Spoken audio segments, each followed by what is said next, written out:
Welcome to Nature Walk, the podcast where we explore the wonders of the natural world and the incredible stories that unfold within it.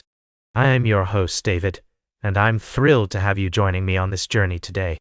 As we step into the great outdoors, we find ourselves in a world of constant change and transformation. And one of the most fascinating examples of this can be found in Ukraine, where a catastrophic event has led to an unexpected and remarkable phenomenon. The destruction of the Kakhovka hydroelectric power plant has caused the water level of the Dnipro River to drop significantly, revealing a vast area of land that was once submerged underwater. But what's truly astonishing is how quickly nature has responded to this new landscape. In a matter of months, a lush and vibrant forest has begun to emerge from the mud and silt left behind by the receding waters.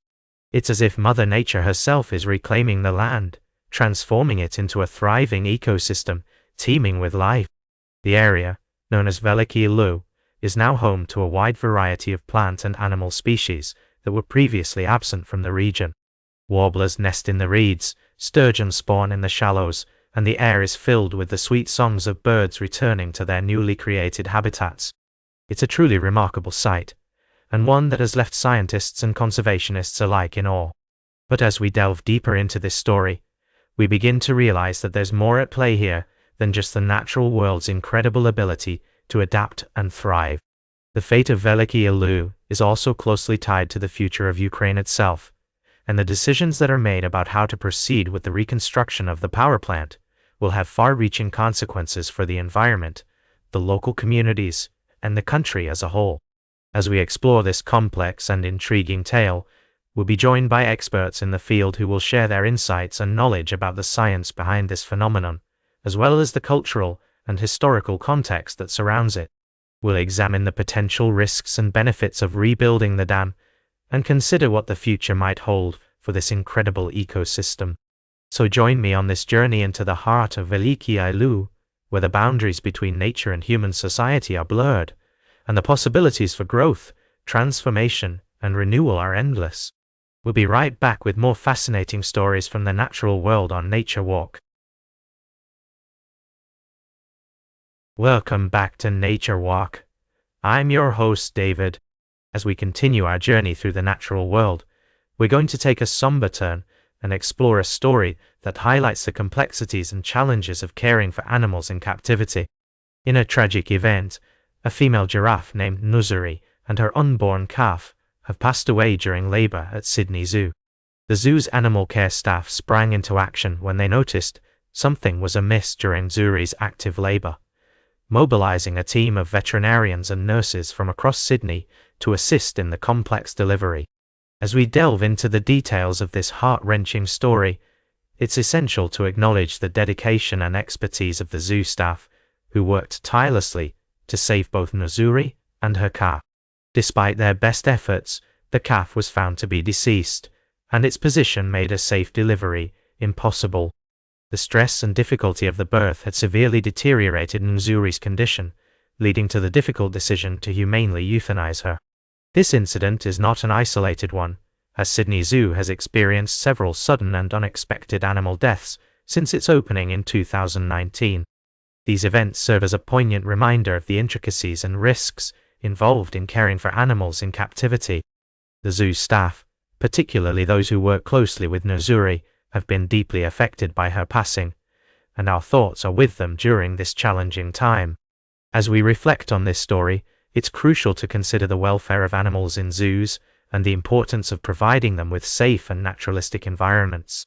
The loss of Nuzuri and her calf underscores the need for continued research, education, and innovation in animal care, ensuring that we can provide the best possible lives for these incredible creatures. As we move forward, it's essential to recognize the complexities of animal welfare and the delicate balance between providing entertainment, education, and conservation. The story of Nuzuri and her calf serves as a reminder of the importance of prioritizing animal well-being and striving for excellence in animal care. Stay tuned for our final story of the day, right here on Nature Walk. Welcome back to Nature Walk, dear listeners. As we conclude our journey through the fascinating realm of wildlife and conservation, I'd like to take you to the heart of Wisconsin, where a remarkable story of restoration and management has unfolded. The wild turkey, once native to the region, but wiped out in the late 1800s due to unrestricted hunting and habitat loss, has made a stunning comeback. In 1976, a reintroduction program brought turkeys from Missouri to southwestern Wisconsin, marking the beginning of what is widely regarded as one of the most successful wildlife restorations in state history. Today, wild turkeys can be found in all 72 Wisconsin counties, with the Department of Natural Resources hosting annual spring and fall hunting seasons. The spring season, which attracts around 130,000 hunters, has become a beloved tradition, with Wisconsin often ranking among the top 3 states in terms of spring turkey harvest. In fact, the 2025 spring season saw a remarkable 50,287 wild turkeys registered, making it the 5th time the state's harvest has topped 50,000 birds. But what's truly impressive is the DNR's commitment to ensuring the long-term sustainability of the turkey population. The current management plan, which covered the period from 2015 to 2025, has been a resounding success, with high hunter satisfaction and a strong healthy turkey population. As the DNR prepares to update its plan for the next decade, it's likely that we'll see some tweaks to the system, including changes to the annual drawing process.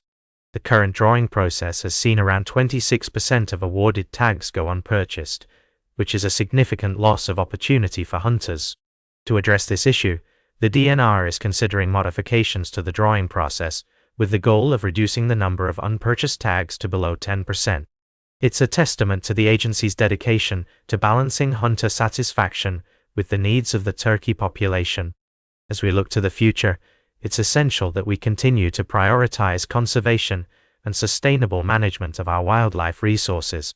The Wisconsin DNR's approach serves as a shining example of how effective management can lead to thriving populations and enjoyable hunting experiences. That's all for today's Nature Walk. Remember to like, share and subscribe, and until next time, keep exploring your natural world. Whether you're a hunter, a conservationist, or simply someone who appreciates the beauty of nature, there's always more to discover and learn. Thanks for joining me on this journey, and I look forward to sharing more stories from the world of wildlife and conservation with you in the future.